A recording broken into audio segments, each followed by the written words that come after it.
ولا تنكحوا المشركات حتى يؤمن ولأمة مؤمنة خير من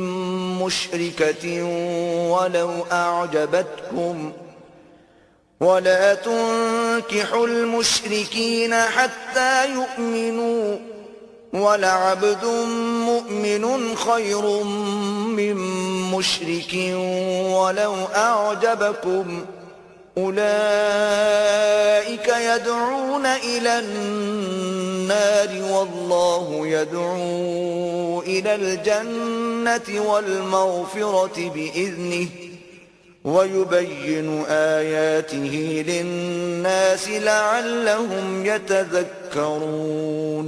اور شرک والی عورتوں سے نکاح نہ کرو جب تک مسلمان نہ ہو جائیں، اور بے شک مسلمان لونڈی مشرکہ سے اچھی ہے اگرچہ وہ تمہیں بھاتی ہو، اور مشرکوں کے نکاح میں نہ دو جب تک وہ ایمان نہ لائیں، اور بے شک مسلمان غلام مشرک سے اچھا ہے اگرچہ وہ تمہیں بھاتا ہو۔ وہ دوزخ کی طرف بلاتے ہیں اور اللہ جنت اور بخشش کی طرف بلاتا ہے اپنے حکم سے، اور اپنی آیتیں لوگوں کے لیے بیان کرتا ہے کہ کہیں وہ نصیحت مانیں۔ وَيَسْأَلُونَكَ عَنِ الْمَحِيضِ قُلْ هُوَ أَذًى فَاعْتَزِلُوا النِّسَاءَ فِي الْمَحِيضِ وَلَا تَقْرَبُوهُنَّ حَتَّى يَطْهُرْنَ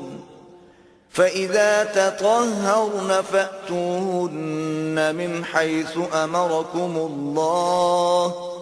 إِنَّ اللَّهَ يُحِبُّ التَّوَّابِينَ وَيُحِبُّ الْمُتَطَهِّرِينَ۔ اور تم سے پوچھتے ہیں حیض کا حکم، تم فرماؤ وہ ناپاکی ہے،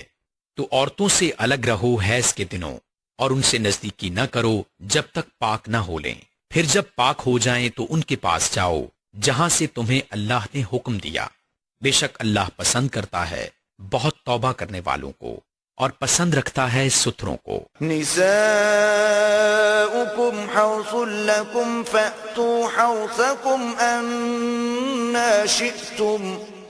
وقدموا لأنفسكم واتقوا الله واعلموا أنكم ملاقوه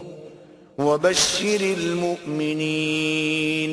تمہاری عورتیں تمہارے لیے کھیتیاں ہیں، تو آؤ اپنی کھیتیوں میں جس طرح چاہو، اور اپنے بھلے کا کام پہلے کرو، اور اللہ سے ڈرتے رہو، اور جان رکھو کہ تمہیں اس سے ملنا ہے، اور اے محبوب بشارت دو ایمان والوں کو۔ وَلَا تَجْعَلُوا اللَّهَ عُرْضَةً لِأَيْمَانِكُمْ أَن تَبَرُّوا وَتَتَّقُوا وَتُصْلِحُوا بَيْنَ النَّاسِ وَاللَّهُ سَمِيعٌ عَلِيمٌ۔ اور اللہ کو اپنی قسموں کا نشانہ نہ بنا لو کہ احسان اور پرہیزگاری اور لوگوں میں صلح کرنے کی قسم کر لو، اور اللہ سنتا جانتا ہے۔ لا يؤاخذكم الله باللغو في أيمانكم ولكن يؤاخذكم بما كسبت قلوبكم والله غفور حليم۔ اللہ تمہیں نہیں پکڑتا ان قسموں میں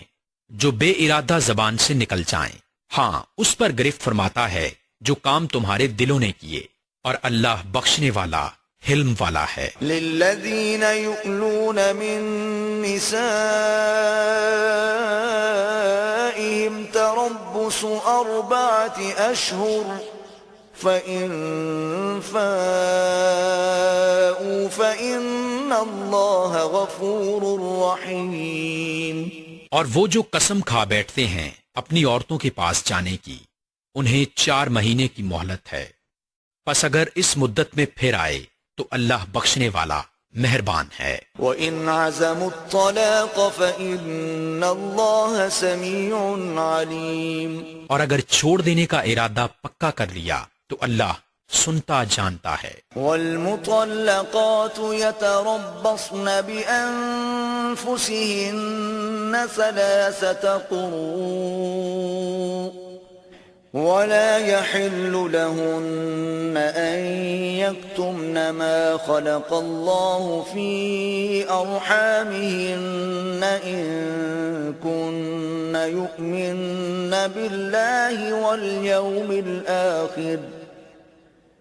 وبعولتهن أحق بردهن في ذلك إن أرادوا إصلاحا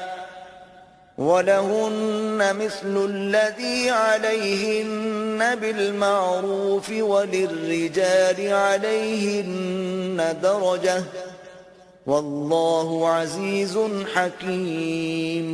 اور طلاق والیاں اپنی جانوں کو روکے رہیں 3 حیض تک، اور انہیں حلال نہیں کہ چھپائیں وہ جو اللہ نے ان کے پیٹ میں پیدا کیا، اگر اللہ اور قیامت پر ایمان رکھتی ہیں، اور ان کے شوہروں کو اس مدت کے اندر ان کے پھیر لینے کا حق پہنچتا ہے اگر ملاپ چاہیں، اور عورتوں کا بھی حق ایسا ہی ہے جیسا ان پر ہے شرع کے موافق، اور مردوں کو ان پر فضیلت ہے، اور اللہ غالب حکمت والا ہے۔ الطلاق مرتان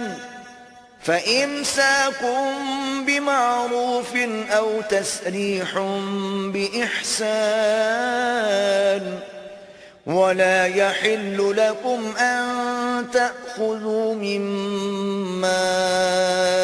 آتيتموهن شيئا إلا أن يخافا ألا يقيما حدود الله فإن خفتم ألا يقيما حدود الله فلا جناح عليهما فيما افتدت به تلك حدود الله فلا تعتدوها ومن يتعد حدود الله فأولئك هم الظالمون۔ یہ طلاق 2 بار تک ہے، پھر بھلائی کے ساتھ روک لینا ہے، یعنی کوئی اچھے سلوک کے ساتھ چھوڑ دینا ہے، اور تمہیں روا نہیں کہ جو کچھ عورتوں کو دیا اس میں سے کچھ واپس لو، مگر جب دونوں کو اندیشہ ہو کہ اللہ کی حدیں قائم نہ کریں گے۔ پھر اگر تمہیں خوف ہو کہ وہ دونوں ٹھیک انہی حدوں پر نہ رہیں گے تو ان پر کچھ گناہ نہیں اس میں جو بدلہ دے کر عورت چھٹی لے، یہ اللہ کی حدیں ہیں، ان سے آگے نہ بڑھو، اور جو اللہ کی حدوں سے آگے بڑھے تو وہی لوگ ظالم ہیں۔ فَإِن طَلَّقَهَا فَلَا تَحِلُّ لَهُ مِن بَعْدُ حَتَّى تَنكِحَ زَوْجًا غَيْرَهُ فَإِن طَلَّقَهَا فَلَا جُنَاحَ عَلَيْهِمَا أَن يَتَرَاجَعَا إِن ظَنَّا أَن يُقِيمَا حُدُودَ اللَّهِ وَتِلْكَ حُدُودُ اللَّهِ يُبَيِّنُهَا لِقَوْمٍ يَعْلَمُونَ۔ پھر اگر تیسری طلاق اسے دی تو اب وہ عورت اسے حلال نہ ہوگی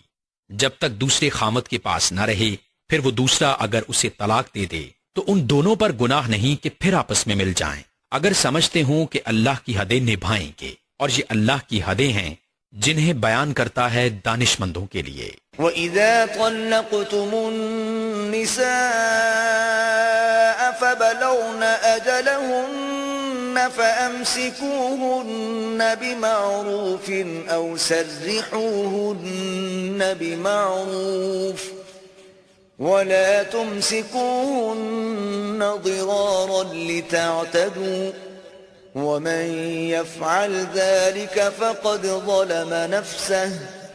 وَلَا تَتَّخِذُوا آيَاتِ اللَّهِ هُزُوًا وَاذْكُرُوا نِعْمَةَ اللَّهِ عَلَيْكُمْ وَمَا أَنزَلَ عَلَيْكُمْ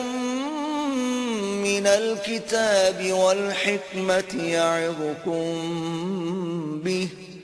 وَاتَّقُوا اللَّهَ وَاعْلَمُوا أَنَّ اللَّهَ بِكُلِّ شَيْءٍ عَلِيمٌ۔ اور جب تم عورتوں کو طلاق دو اور ان کی میعاد آ لگے تو اس وقت تک یا بھلائی کے ساتھ روک لو، یعنی کوئی اچھے سلوک کے ساتھ چھوڑ دو، اور انہیں ضرر دینے کے لیے روکنا نہ ہو کہ حد سے بڑھو، اور جو ایسا کرے وہ اپنا ہی نقصان کرتا ہے، اور اللہ کی آیتوں کا